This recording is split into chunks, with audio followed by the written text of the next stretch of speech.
Désolée pour le retard et je vais passer la parole à Lionel. Désolée pour ces problèmes techniques.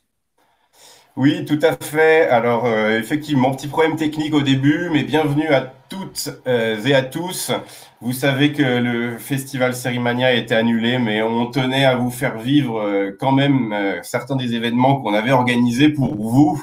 Donc, on vous propose 3 conférences en live pendant 3 mardis. Donc, on commence aujourd'hui et rendez-vous les 2 mardis qui suivent à 19h en live sur Facebook. Cette opération n'aurait pas lieu sans nos partenaires qu'on tient à remercier. Donc, un grand merci à la région Hauts-de-France, à la ville de Lille, la métropole, Hello Lille, le CNC, notre grand partenaire, le Crédit Mutuel et Just Eat. Un merci tout particulier à nos partenaires médias sur cette opération qui sont Première et Télé Loisirs. On est avec vous aujourd'hui pour une conférence sur New York en série qui est animée par Marion Miclet. Marion Miclet est l'auteur du livre Découvrir New York en série. Elle parcourt, donc elle va vous faire découvrir la ville de New York. Elle a parcouru à travers les lieux de tournage iconiques de la ville et il y aura évidemment des cadeaux à gagner. C'est une conférence interactive. Donc, n'hésitez pas à répondre, à poser des questions en commentaire. Bon, sans plus attendre, on rentre dans le vif du sujet. C'est à vous, Marion. Bonjour tout le monde, bienvenue à cette conférence.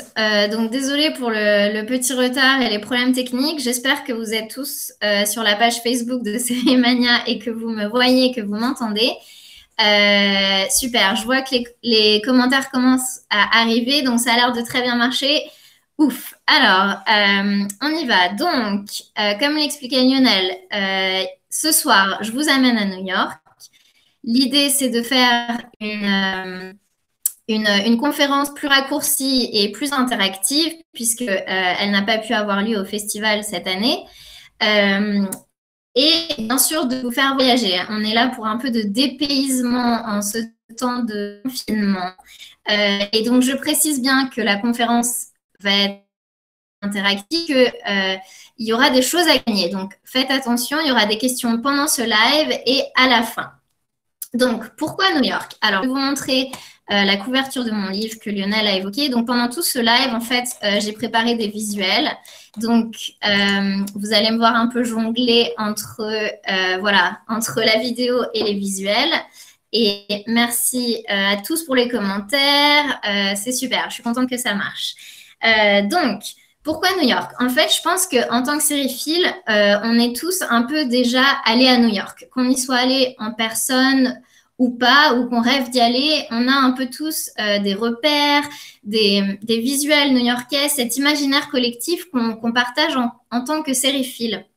Puisqu'en fait, New York est sûrement l'une des villes les plus représentées dans les séries, les plus mythiques. Sur la couverture, vous voyez l'Empire State Building ou le Brooklyn Bridge que je vais mettre en gros plan. Voilà. Et moi, je vais passer en plus petite vidéo. Voilà. Donc, en gros, cet imaginaire collectif new-yorkais qui, bien sûr, était déjà là avec les films et la littérature qui se passe à New York, mais je pense que les séries télé ont amplifié et ont multiplié le phénomène et créé vraiment cette connexion émotionnelle avec le spectateur. Donc, c'était le but du livre, c'est de vous amener à New York via les séries et en fait de répondre à la question fondamentale, mais qu'est-ce qu'une série new-yorkaise?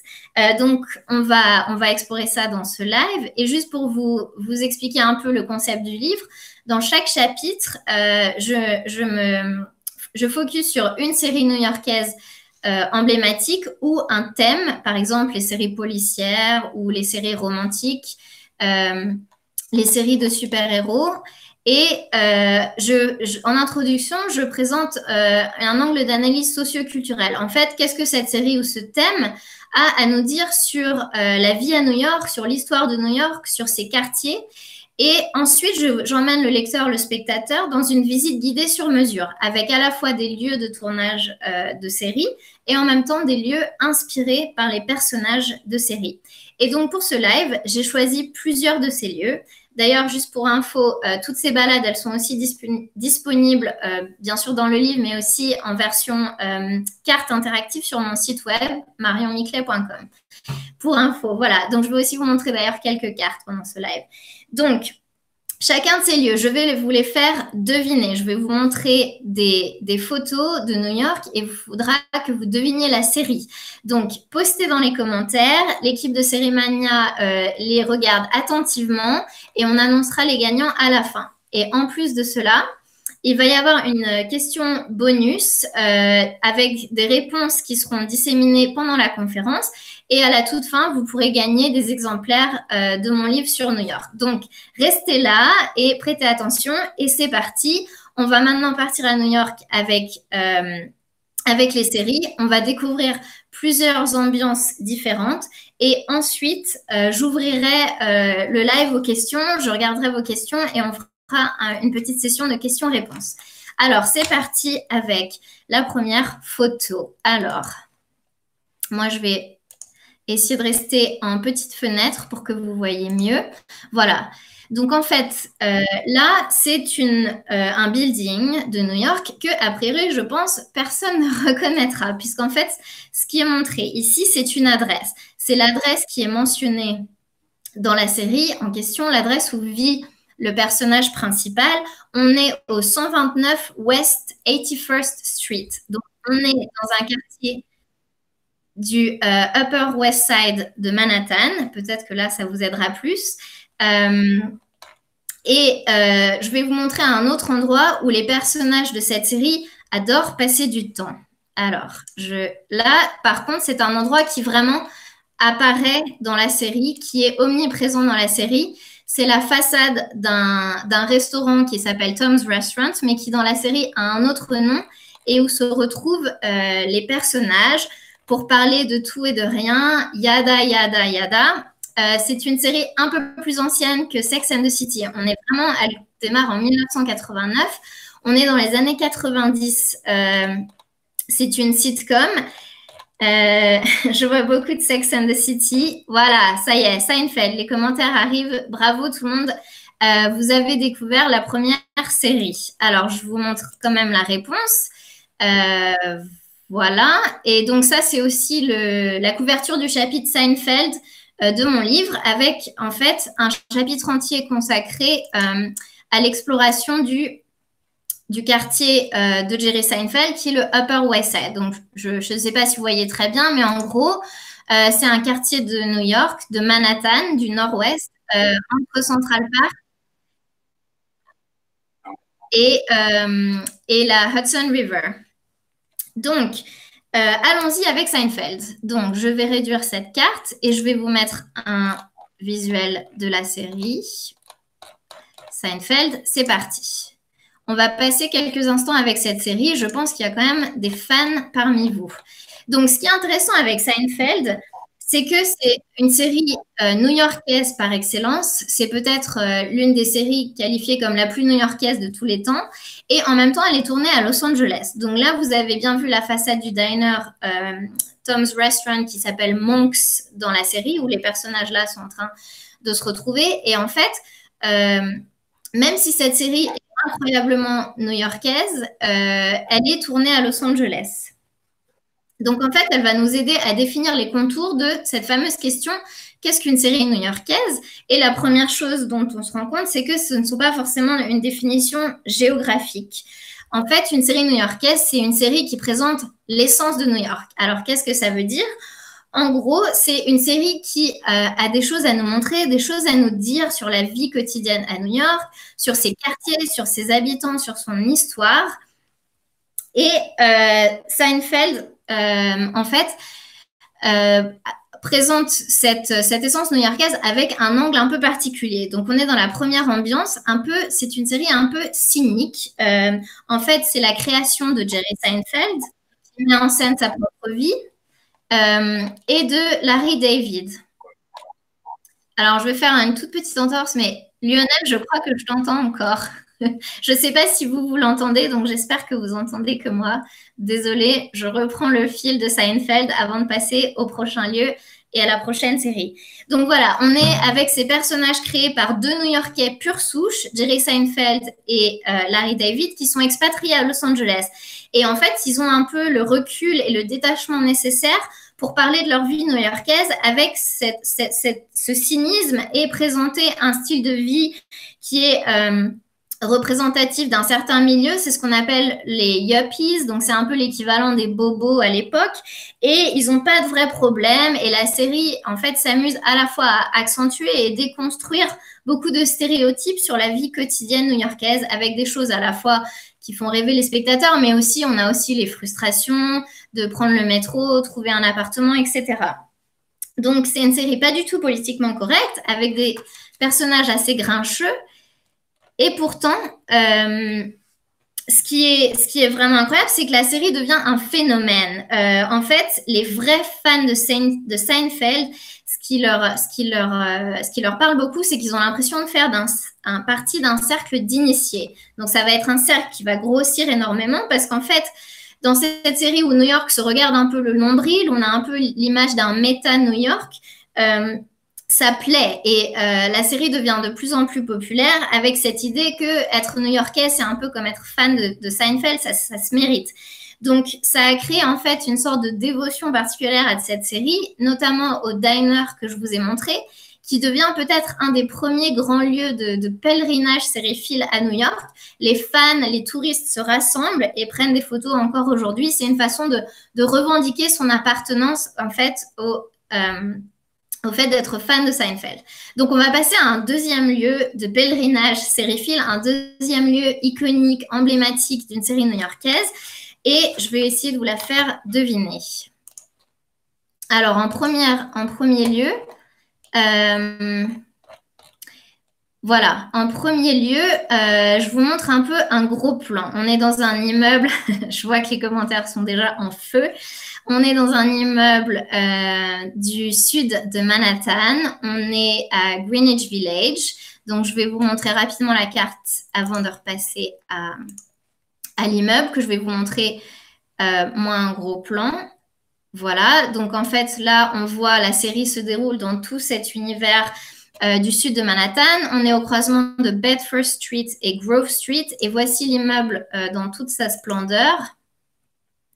Voilà, donc là, je pense que, effectivement, on a beaucoup de fans de Friends. Super, bravo. Continuez à poster les commentaires. Série Mania fera une sélection des gagnants. Il y a des goodies du festival à gagner pour chacun des lieux dont je parle. Et ensuite, je ferai une question récapitulative à la fin. Donc, bienvenue dans l'univers de Friends. Là, on n'est plus du tout dans la même ambiance que Seinfeld. On est dans un New York beaucoup plus cosy, beaucoup plus chaleureux. Je vous montre là une photo avec nos 6 amis qui aussi ont un chapitre dans mon livre Découvrir New York en série. Et on va s'installer avec eux au Central Perk le temps que je parle un peu de donc, cette série new-yorkaise exceptionnellement populaire. Donc, en fait, encore une fois, ce qui est intéressant, c'est que Friends, c'est une série tournée à Los Angeles, dans les studios de la Warner Brothers à Burbank. Et pourtant, elle a ce point commun avec Seinfeld. C'est aussi une série des années 90. C'est aussi une série de yuppies, hein. C'est des personnages qui n'ont pas trop de problèmes, c'est plutôt les histoires de cœur, ils se retrouvent ensemble et en fait, ils représentent un peu encore un côté autobiographique puisque les créateurs Martha Kaufman et David Crane se rappellent un peu de leur vingtaine new-yorkaise avec cette série. Donc, eux aussi, ils sont maintenant basés à Los Angeles, mais c'est une façon pour eux de revivre peut-être cette période nostalgique de leur vie. Et ce qui est très intéressant avec Friends, c'est que donc elle est diffusée sur Netflix depuis quelques années et en fait, à la fois, ça a créé un phénomène de nostalgie pour les gens comme moi qui la regardaient à l'époque de sa diffusion dans les années 90, 2000, et en même temps, elle a séduit en fait toute une génération de fans qui n'étaient même pas nés au moment de la diffusion originale. Et ils ont eux aussi une sorte de nostalgie pour cette époque qui pourtant ils n'ont pas connue en se disant ah mais voilà c'était bien ou ça a l'air bien, ils avaient le temps de se poser au café toute la journée, pas d'internet, pas de téléphone portable. Donc c'est une série très enveloppante, très chaleureuse, pas comme Seinfeld, qui prône vraiment la valeur de l'amitié comme une valeur suprême, une amitié fusionnelle. Et on a aussi une double innocence de la vie à New York. On a à la fois la vie à New York avant le 11 septembre, et on a aussi à la fois la vie à New York à l'âge de 20 ans, une époque où les personnages n'ont peut-être pas encore été amochés par la vie et par des difficultés à venir. Donc, ils traversent ce que le sociologue américain Jeffrey Arnett appelle Emerging Adulthood. Donc, c'est l'âge adulte émergent. C'est une période de transition entre l'adolescence et l'âge adulte, avec des expérimentations un peu sur le plan personnel, professionnel, on se cherche, etc. Et ce qui est très excitant avec Friends, c'est qu'elle montre cet âge de la vie en disant tout est possible. Et en même temps, si vous avez des difficultés ou des frustrations, on est là en tant que vos amis, puisque ils forment une sorte de famille recomposée, ces 6 amis. Donc, ils sont toujours là les uns pour les autres et ils vont traverser cette phase de la vie ensemble. Et ça en donne bien sûr aux spectateurs une vision réconfortante, idéalisée. Du coup, ça nous touche énormément. Et pareil, on se dit, ah, c'est vrai que c'était bien d'avoir 20 ans. Ou les spectateurs qui n'ont pas encore 20 ans se disent, bah, j'aimerais vraiment que ma vingtaine ressemble à ce qui se passe dans Friends. Donc voilà, on est dans un univers un peu un cocon. C'est la façon aussi dont New York est représenté dans Friends. C'est un New York donc qui donne cet effet de village. Effectivement, on est dans Greenwich Village. C'est là que la série est filmée avec cet immeuble que je vous ai montré au début, et c'est aussi là qu'évoluent les personnages. Ils vont beaucoup au café, et c'est très intéressant de voir comment la culture du café est représentée dans Friends, puisque en fait, c'est ce qu'on appelle la deuxième vague de la culture du café. La première vague, c'était quand le café est devenu un bien de consommation courant. Dans Friends, c'est plutôt le café comme une expérience. On se retrouve, on partage un moment, on discute. Et c'est l'époque aussi où, en fait, la chaîne de café Starbucks a vraiment pris de l'ampleur, puisque elle recrée un peu cette espèce de cocon inspiré de Friends, avec des meubles un peu vintage, des couleurs chaudes, etc. Donc, en fait, quand on s'assoit sur ce fameux canapé orange que je vous présente ici, on a un peu l'impression de rejoindre les Friends. Donc là, vous voyez, c'était le canapé qui était en tournée à Londres, où j'habite. Et il devait d'ailleurs être à Cérémania cette année. Donc voilà, on peut juste essayer de se dire qu'on pourra le revoir l'année prochaine et rejoindre les Friends. On va passer au prochain lieu que je vais vous faire deviner. Alors là, je vous préviens, ça va être 2 lieux de 2 séries que je mets en parallèle parce qu'en fait, je voudrais les contraster. Et il y a un point commun, c'est une coïncidence, mais ces 2 lieux représentent des marches. Donc, je vais passer aux 2 autres lieux que voici. Voilà. Et moi, je vais essayer d'être moins visible. Non, c'était pas la bonne chose à faire. Bon, revenons sur ça. Vous avez des marches. Alors là, je vais me pencher un peu du côté des commentaires. Je ne sais pas du tout si ça commence à deviner. Mais donc, on a 2 séries différentes, 2 univers différents.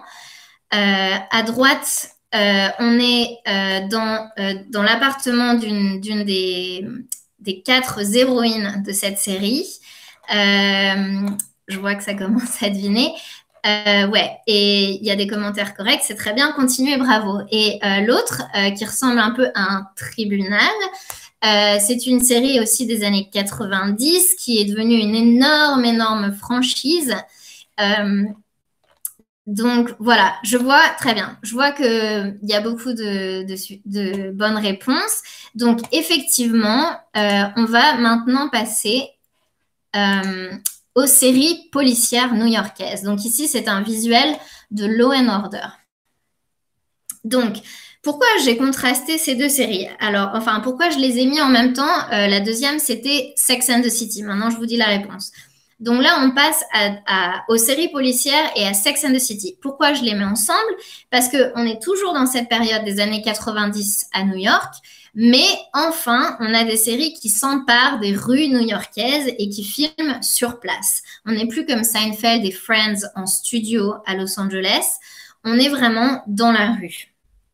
Et ce qui est très intéressant, c'est que dans les années 90, on a vraiment un boom de ces séries new-yorkaises policières.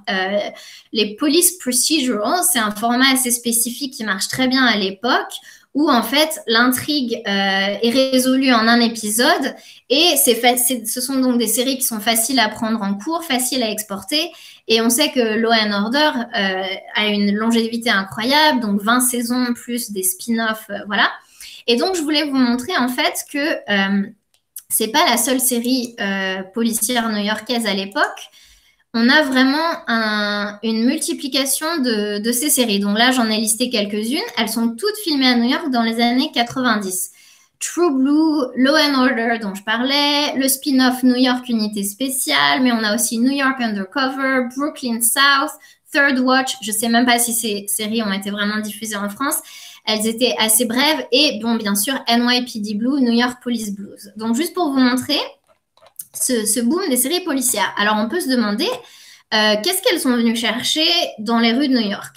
Et pour nous pencher sur cette question, en fait, je voudrais vous présenter une citation du co-créateur de NYPD Blue qui explique bien, en fait, alors je vais vous la lire. Attendez.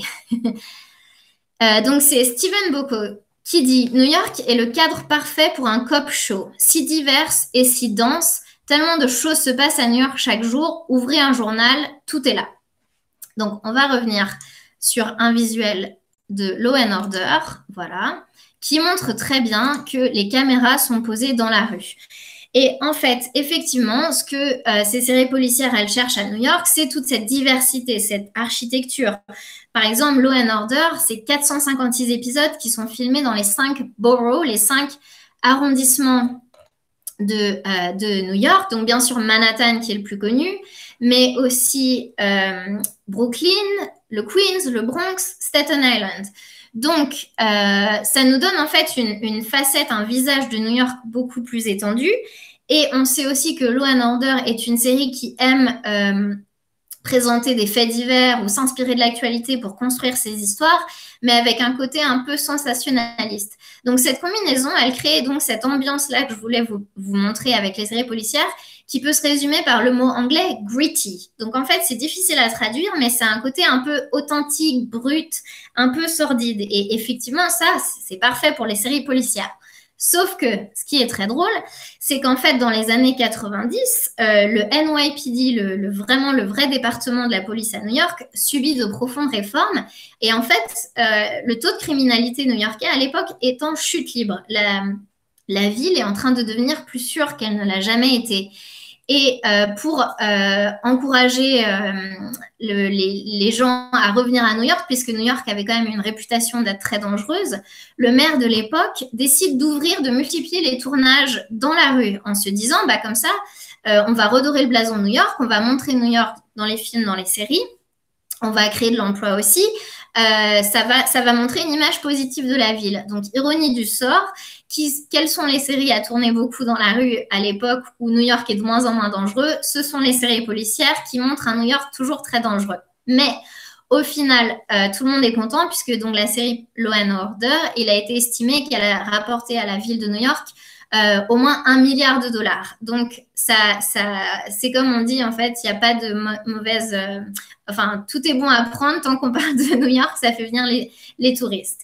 Voilà, donc là, on va passer maintenant dans un autre versant d'une série aussi qui tourne dans la rue, mais là, on n'est plus du tout dans le côté gritty et un peu sordide des rues new-yorkaises, on est dans le côté glamour. Donc, je vous présente bien sûr la série que vous avez devinée en intro de cette partie qui est Sex and the City. Donc là, je vais parler un petit peu de Sex and the City.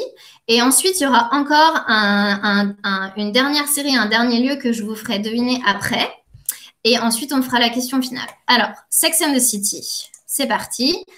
Encore une série avec un côté réaliste et un versant un peu autobiographique, puisqu'elle est adaptée des chroniques de la journaliste Candace Bushnell. Et on a donc bien sûr ces 4 amies qui sont des femmes fortes et indépendantes, avec un peu un 5e personnage. On dit souvent que la ville de New York est le 5e personnage de Sex and the City. Donc là, on a une série qui montre New York vraiment comme une vitrine. En fait, ces femmes, un peu, elles ont envie de croquer la grosse pomme à pleines dents. On a vraiment une sorte de prospérité et d'optimisme dans cette série qui est tout à fait représentative de New York à l'époque. On est avant le 11 septembre, l'économie marche bien, ces femmes, elles sont issues d'un milieu privilégié. Donc, voilà, avec elle, on explore cette jungle urbaine. C'est l'idée d'être à New York et d'en profiter, d'en faire le plus possible. Alors, bien sûr, ça donne envie aux fans de faire la même chose. Il y a encore cet effet d'attachement émotionnel entre la série et ses spectateurs. Et ils ont adopté peut-être les côtés un peu plus superficiels de cette série. Donc, on sait que Sex and the City, il y a beaucoup de shopping, de tendances mode qui ont été lancées par cette série. Donc, on retrouve ça du côté des fans. On retrouve bien sûr la mode des cocktails. On les voit là en train de boire, sûrement des cosmopolitains, le cocktail signature de Sex and the City. Il y a aussi la tradition du brunch et évidemment le cupcake. Donc, je pense que si je vous parle du cupcake de Sex and the City, quelle est la recette du cosmopolitain? Mais c'est une très bonne question. Il y a un Série Mania qui fait des recettes, pourrait peut-être se pencher sur la question pour ses prochains recettes sériphiles. Donc, non, restons sur le cupcake. Peut-être aussi on fera une recette de cupcake. Mais en fait, l'idée du cupcake, c'est que c'est un luxe abordable. En fait, donc le cupcake de Sex and the City, c'est le cupcake de Magnolia Bakery. Il y a une scène très connue où Carrie et Miranda sont devant la devanture de cette boulangerie-pâtisserie du sud de Manhattan et elles mangent un cupcake. Et en fait, ça a fait exploser la réputation de cet endroit. Et on est sur Bleecker Street, dans le West Village, une petite pâtisserie charmante, mais qui maintenant est prise d'assaut par les touristes. Et c'est intéressant parce que ce quartier-là, donc on est toujours dans le sud de Manhattan, dans le West Village, c'est un quartier qui, ces dernières années, et finalement au moment où Sex and the City était diffusé, c'est beaucoup commercialisé. On a beaucoup de rues résidentielles qui sont devenues des magasins et un peu une destination fashion. Et c'est un peu la même chose pour deux autres quartiers qui sont beaucoup montrés dans Sex and the City, le quartier de Soho et le quartier du Meatpacking District. On a même le personnage de Samantha qui déménage dans le Meatpacking et qui se prend un peu la tête avec ses nouveaux voisines. Et en fait, elle est montrée un peu comme cette pionnière de la colonisation bobo dans ce quartier, alors qu'à la base, ces quartiers à New York, à l'époque des années 70-80, c'était des quartiers d'artistes, des quartiers même un peu malfamés. Mais Sex and the City montre ce processus de gentrification et a même été un peu accusé, pris comme un bouc émissaire d'en être la cause. Alors bien sûr, la série n'est pas la cause. La série est la cause de gens qui se ruent chez Magnolia Bakery pour manger des cupcakes, mais on ne peut pas dire que la série a transformé toute cette partie-là de Manhattan. Ce qu'on peut dire, c'est qu'elle est vraiment dans l'air du temps et qu'elle a observé ce changement. Donc passons maintenant à en fait une petite parenthèse, puisqu'on a beaucoup parlé des séries des années 90, mais il faut aussi évoquer, en fait, on ne peut pas trop faire un paysage des séries new-yorkaises sans parler du 11 septembre à New York et comment la tragédie a été représentée dans la série. Donc là, je vous ai mis un visuel qui n'est pas à deviner, puisque en fait, c'est le Ground Zero reconstruit. Donc là, on a la Freedom Tower. Donc c'est si vous étiez à New York, c'est ce que vous verriez si vous étiez là où les Twin Towers se tenaient. Donc voilà, pas pour vous déprimer, mais je vais parler très très rapidement du 11 septembre, puisqu'en fait, c'était un événement tellement choquant pour les New-Yorkais qu'ils ne savaient même pas comment l'aborder dans les séries. Les productions qui étaient en cours à l'époque ont fait souvent des mentions ou des hommages, mais c'est vrai que c'était difficile de confronter de face ce drame. Donc, il y a une série qui l'a très bien fait, qui n'est pas forcément très connue, qui s'appelle Rescue Me, et qui est sortie en 2004, donc quelques années après, et qui a vraiment abordé, en fait le versant post-traumatique du côté masculin, puisque la série Rescue Me nous amène dans une caserne de pompiers du sud de Manhattan. Et donc, on voit ces pompiers, ces hommes qui ont vraiment cette pression d'être des héros, puisqu'ils ont survécu au 11 septembre, ils ont perdu certains de leurs collègues, et en même temps, il faut qu'ils se relèvent très vite, il faut repartir, il faut montrer qu'on est fort. Alors que bon, ils sont pas parfaits, ils souffrent au même titre que tous les New-Yorkais qui ont perdu des êtres chers dans les attentats du 11 septembre. Et donc, en fait, ce qui est intéressant, c'est que cette série, elle provoque peut-être une redéfinition de l'image du héros télévisé. Et on voit bien, là, on est au début des années 2000, qu'on a vraiment une émergence du anti-héros. C'est quelque chose dont on parle beaucoup dans le nouvel âge d'or des séries, qui a souvent remonte aux Sopranos, Breaking Bad, The Wire. Donc, on a un peu ces hommes torturés, cette nouvelle image de la masculinité qui est retransmise par les séries. Et donc, on peut se demander si ce n'est pas une conséquence indirecte du 11 septembre à New York. Donc, passons à un autre lieu à vous faire deviner. Donc, ce sera une combinaison de 3 lieux qui appartiennent à la même série. Alors, allons-y. Voici donc un nouveau lieu. Alors, est-ce qu'on peut tous tenir ? Oui, on est tous là. Donc, je ne vous les mets pas en gros plan puisque je vais vous donner quelques indices. Dans tous les cas, vous allez pouvoir essayer de les deviner. Donc là, en fait, le point commun entre ces 3 visuels, ce sont des hôtels. Ce sont des hôtels historiques, des hôtels de luxe de Midtown Manhattan. Midtown, c'est donc, je vous montrerai une carte après, c'est le milieu de la presqu'île de Manhattan. On est dans cette zone de la ville où on a les grandes avenues, les grands gratte-ciel, les bureaux, etc. Et on a donc à New York beaucoup de ces hôtels qui sont ouverts au public d'ailleurs et qui figurent vraiment beaucoup dans cette série. Qui est une série qui nous emmène dans une autre ambiance. Cette fois, on part dans le New York vintage. Alors, je vois que les gens commencent à deviner. Effectivement, on va partir dans les années 60 et on va accompagner un de ces fameux anti-héros mythiques du monde des séries, Don Draper. Donc, je vais juste vous montrer Midtown Manhattan brièvement sur cette carte. Pour vous donner un peu une idée, voilà, on est pile au milieu de la presqu'île de Manhattan.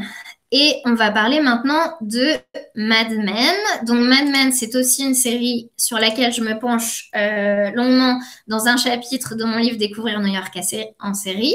Voici la couverture du chapitre. Et je vais vous mettre un visuel un peu particulier pour parler de Mad Men, mais je vous expliquerai pourquoi. Voilà, donc Mad Men. Ce qui est très intéressant, c'est que en fait, on a ce New York un peu old school. Mais Mad Men est une série faussement nostalgique. Elle nous dit en fait, il faut se méfier de l'adage, c'était mieux avant, puisque on a bien sûr des personnages torturés, on a des personnages féminins très forts, mais on voit que il y a des tensions et c'est ce que retransmet très bien le showrunner Matthew Weiner. En voyageant dans le passé, il nous dit des choses sur les problèmes de notre société actuelle. Et donc, pourquoi je vous ai montré ces hôtels ? Parce que ces hôtels sont très présents dans Mad Men. Là, on avait le Sherry Netherlands, le Waldorf Astoria et le Roosevelt Hotel, qui sont tous pas très loin de Madison Avenue, où se passe donc bien sûr Mad Men. Et donc en fait la série aime nous montrer ces intérieurs feutrés, assez riches, assez old school, et particulièrement les hôtels qui sont soit vraiment filmés, soit mentionnés dans la série. Bon, bien sûr, c'est là que par exemple les clients de l'agence sont en déplacement professionnel, mais ça peut être aussi à l'hôtel qu'on retrouve Don Draper, soit pour tromper sa femme, soit pour justement parce qu'il a des problèmes dans son mariage. Donc en fait, c'est un peu des endroits hors du temps à New York, des endroits où soit on peut vivre une parenthèse enchantée et prendre le temps de se retrouver, soit on peut se sentir très seul. Ce sont des endroits aussi qui sont complètement ouverts finalement à tout le monde. Peut-être que vous n'ayez pas les moyens de prendre une chambre, mais souvent les bars et les restaurants dans le lobby de ces hôtels, qui sont très luxe, sont ouverts à tout le monde. Et il y a une scène intéressante de Mad Men dans la saison 1 qui se passe justement dans le Roosevelt Hotel. Et un personnage secondaire dit, en parlant de l'architecture new-yorkaise, qu'il a l'impression de voir des compartiments remplis de possibilités. Donc, c'est pour ça que je vous ai mis ce visuel de Mad Men. C'est parce qu'effectivement, on voit bien ces fenêtres représentent un peu New York comme des blocs où tout est possible. Et on a aussi un moment dans la série où l'agent Sterling Cooper Draper Price, en fait, se recompose dans une chambre d'hôtel. C'est un peu un coup qui est monté par les personnages principaux. Et on voit que l'hôtel leur permet de prendre un nouveau départ et ils sont excités, ils sont vraiment dans cette effervescence de voilà, tout est possible. Et je pense aussi que c'est intéressant les hôtels new-yorkais puisque pour les gens qui sont à New York là, pour la première fois, souvent c'est un peu le point d'entrée de la vie à New York. Voilà. Donc, j'arrive à la fin des lieux et des séries que je voulais parler, mais je vous avais promis des questions bonus. Donc là, je vais vous faire à nouveau deviner 2 séries. Et pour chacune, il y aura un exemplaire de mon livre à gagner. Donc, je vais vous enlever Mad Men et je vais vous mettre... donc, je ne vous donne pas trop d'indices. Je vais essayer de... J'espère que vous voyez bien. Je vais essayer de garder bien un œil sur les commentaires.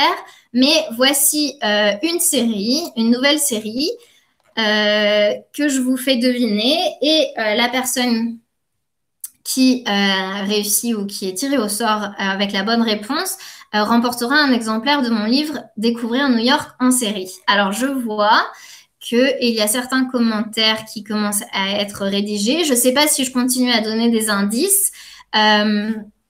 Peut-être que je devrais. Donc, c'est encore un lieu résidentiel dans la série. C'est là où habite l'un des personnages de la série.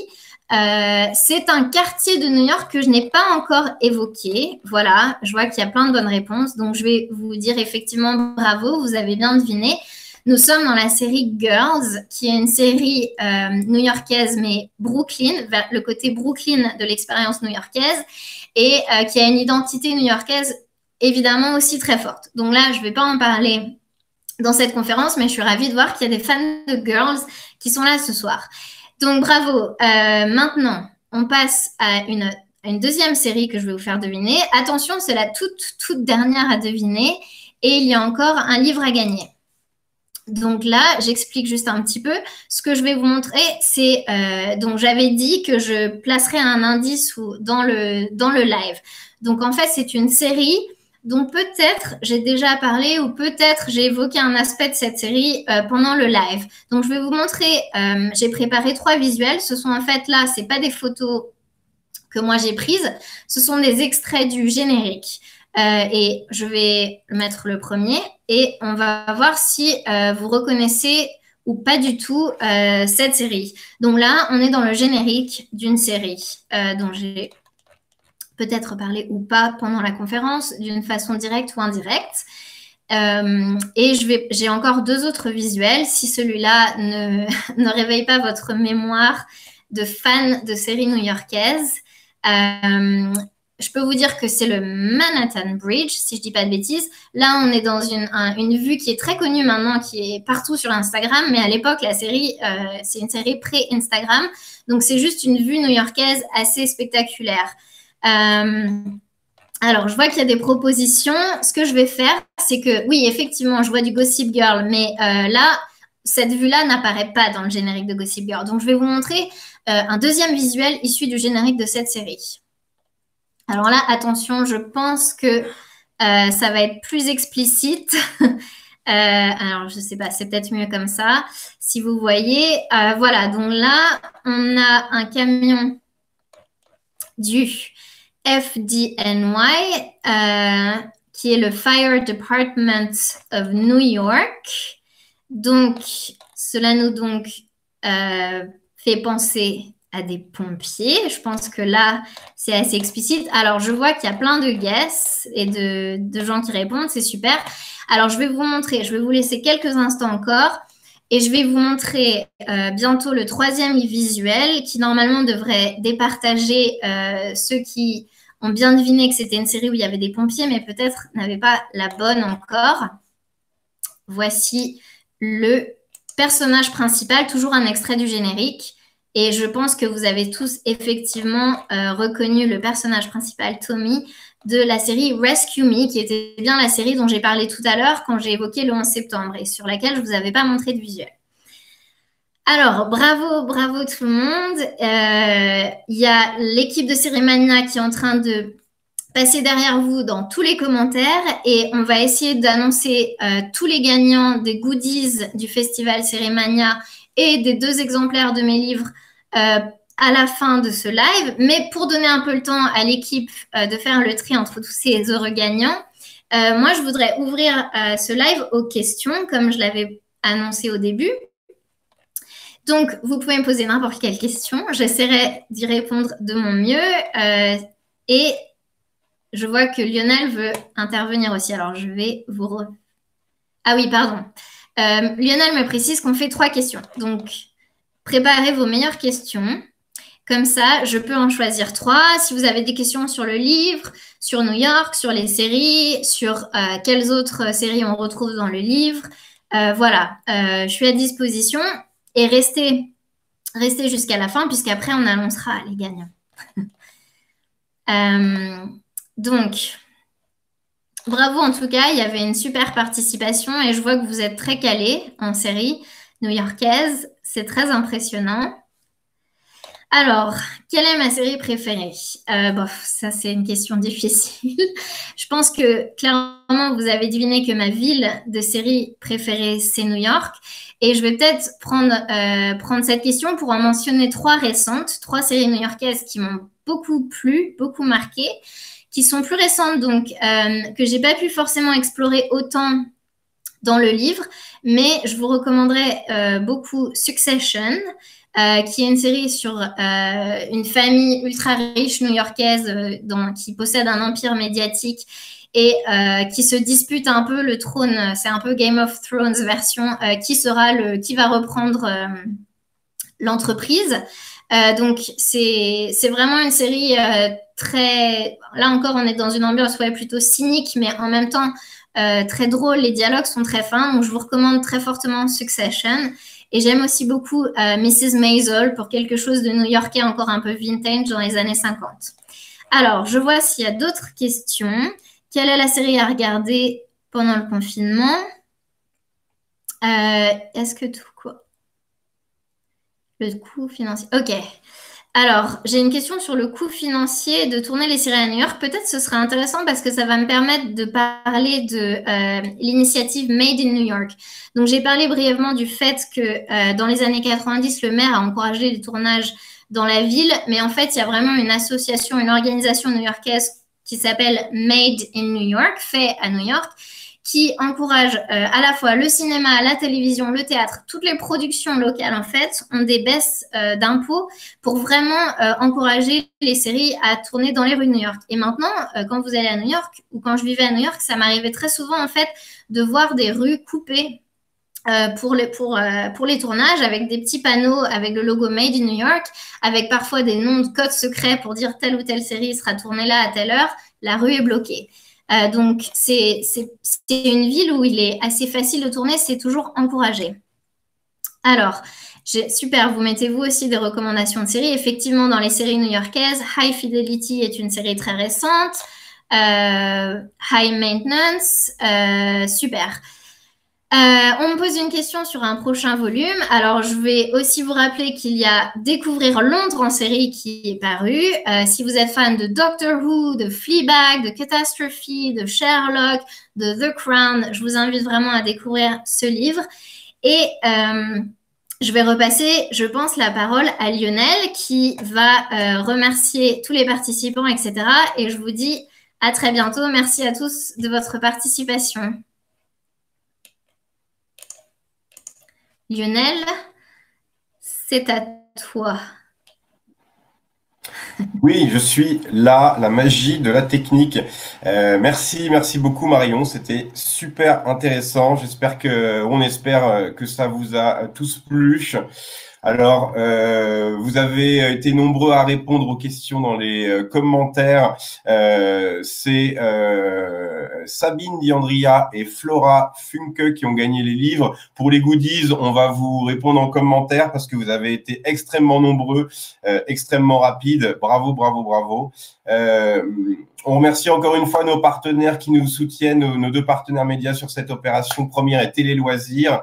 Merci à la région Hauts-de-France, à la ville de Lille, à Lille Métropole, à Hello Lille, au CNC, au Crédit Mutuel Nord Europe et à Just Eat. On va aller vite, on se retrouve, si ça vous a plu, on espère que ça vous a plu, mardi prochain à 19h pour une conférence dont le thème convient un peu, même tout à fait au confinement, c'est soigner son moral avec les séries. Ce sera présenté par Marianne Lévy et Benoît Lagan. D'ici là, prenez soin de vous. N'hésitez pas à vous abonner à notre page Facebook, notre compte Twitter, notre newsletter, notre compte Instagram. Et on n'oublie pas de rester chez soi. À bientôt.